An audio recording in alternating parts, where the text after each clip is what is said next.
Hello friends, ગીતાની રસોઈમાં તમારું સ્વાગત છે. તો ફ્રેન્ડ્સ, આજે આપણે બનાવીશું વોશિંગ મશીનની અંદર વેફર. એ વેફર ફક્ત તમે 10-15 મિનિટની અંદર જ તૈયાર કરી શકશો અને આને તમારે સુકાવવાની કે એની ઝંઝટ વગર તૈયાર કરી શકશો આ વેફર. અને આ ઉપવાસમાં તમે જલ્દી એવી ખાઈ શકો છો. તો ચાલો, એના માટે આપણે અહીંયા બટાકા લઈ લીધા છે અને બટાકાને આપણે છાલની કાઢવાની ઝંઝટ વગર આજે આપણે બનાવીશું વેફર.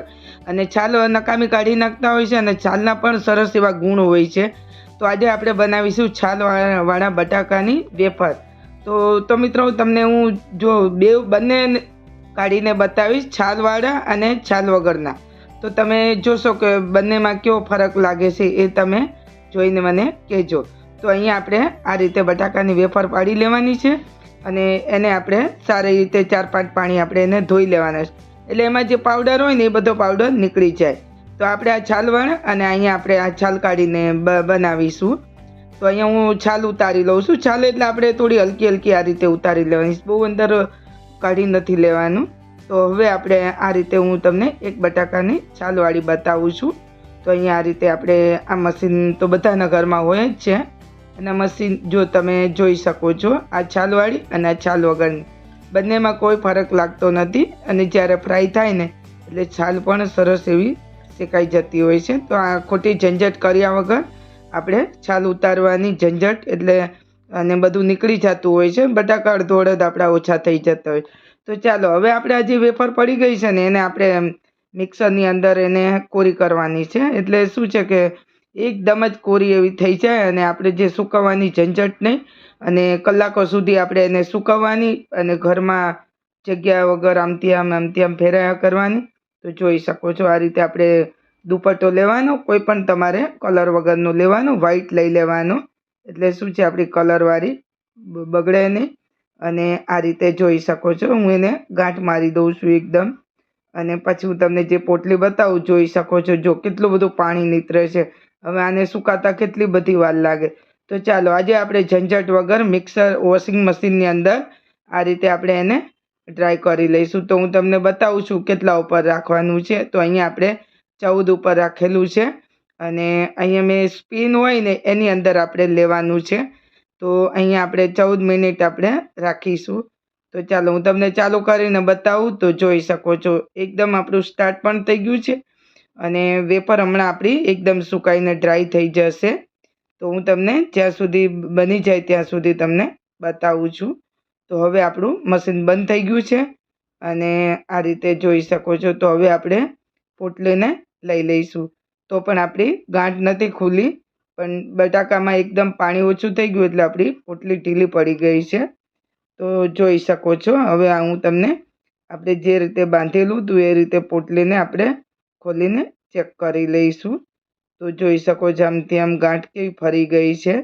અને હવે આપણે એને આ રીતે ખોલી અને હું તમને બતાવું છું કે કેટલી આપણી એકદમ જ કોરી થઈ ગઈ છે. જોઈ શકો છો, અને સરસ એવા બટાકા આપણા કેટલી બધી ભરી હતી ને કેટલી ઓછી થઈ ગઈ, એટલે એકદમ જ કોરા સૂકા એવા ડ્રાય થઈ ગયા છે. તો હવે આને આપણે ફ્રાય કરી લઈશું. અને તમે ઉપવાસમાં ઝડપી, તો હું તમને લીલી પણ બતાવું છું અને કોરી કરેલી જોઈ શકો છો. આ એકદમ કોરી થઈ ગઈ અને આ લીલી છે. તો હવે આપણે આ રીતે જ્યારે વેફર તરીશું ને તો એમાં આપણે મીઠાનું પાણી ઉમેરીશું. એટલે શું છે, આપણી મીઠાવાળી સરસ એવી થઈ જાય. તો એના માટે 1 ગ્લાસ પાણી લીધું છે અને 1 ચમચો આપણે સિંધા નમક લીધું છે. અને આ રીતે આપણે સિંધા નમક જ લેવું અને એને આ રીતે આપણે ઓગાળી દઈશું. અને પછી શું છે, આપણે વેફર તરીએ ને એટલે એની ઉપર આપણે રેડીશું, એટલે આપણી નમકીનવાળી વેફર બની જાય. તો ચાલો, તેલ પણ ગરમ કરવા મૂકી દીધું છે અને તેલ ગરમ થઈ ગયું છે. અને હવે આપણે થોડી તો અહીંયા મેં અત્યારે પહેલાં હું તમને બતાવું છું, એકસાથે મેં ઘણી બધી નાખી છે ને તો એને ફ્રાય થતાં બહુ વાર લાગશે, એટલે મેં તમને આ રીતે બતાવું છું. તો એકસાથે તમારે બધી નહીં નાખવી. તો હું તમને એકસાથે બધી નાખીને બતાવું છું. અને જ્યારે ક્વોન્ટિટી ઓછી થઈ જાય ને ત્યારે તમારે 1 ચમચી પાણી ભરીને ઉમેરી દેવું. તો શું છે, આપણી વેફર એકદમ સરસ મીઠાવાળી બની જાય અને સરસ એવી ક્રન્ચી થાય. હવે આપણે આ રીતે એને ઉલટ કરતા બંને સાઈડ આપણે એને ફ્રાય કરી લઈશું. અને આને તળાતા વાર નથી, તો આ રીતે તમે ડબ્બા ભરીને વેફરને તૈયાર કરી શકો છો.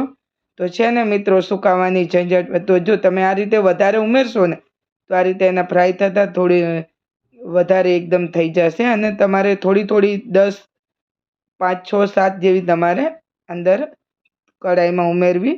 તો આ રીતે ઉમેરવાથી થોડી વધારે શેકાઈ જાય છે. તો હું અત્યારે તમને હવે થોડી ઉમેરીને બતાવું. તો આ રીતે તમારે 7, 8 જેટલી અંદર ઉમેરી દેવી. થોડી થોડી ઉમેરશો ને તો શું છે, તમારી એકદમ જ સરસ એવી ફ્રાય થશે અને બધી બાજુ.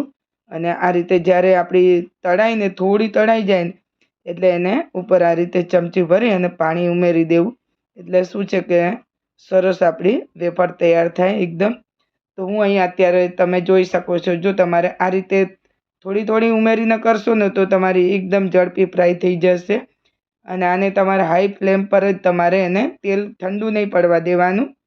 તો આ રીતે જોઈ શકો છો. તો હું તમને બધી બતાવું છું.